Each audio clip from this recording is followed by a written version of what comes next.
just a small house outside the city. The photos showed a cozy one-floor home, modern furniture, good reviews, nothing that set off alarms. The listing said entire place, which meant no host and no shared rooms. I would have the house completely to myself. When I arrived, the house looked a little older than the photos. The paint was chipped, the lawn overgrown, but the inside was clean enough. I locked the front door, unpacked my bag, and tried to relax. That night, at around 2 in the morning, I woke to the sound of footsteps. They weren't faint or quick. They were slow, deliberate, and heavy, pacing back and forth directly above my bedroom. I sat up in bed, my chest tight. The listing had said 1 floor. There wasn't supposed to be anything above me. I lay completely still, listening. The footsteps moved from one end of the ceiling to the other, then paused. The silence after was worse than the sound itself.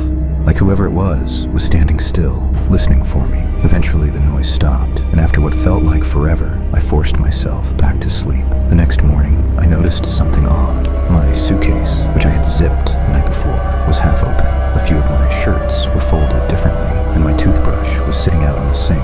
I told myself maybe I had been careless, maybe I just didn't remember. But in the pit of my stomach, I knew I hadn't touched those things.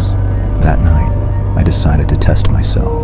I set my phone on the dresser, camera pointed at the living room through the cracked bedroom door. I hit record, shut off the lights, and lay in bed with my heart pounding, waiting. Every creak of the house made me tense. Every shadow made me want to grab my keys and run. When morning finally came, I reached for the phone with shaking hands.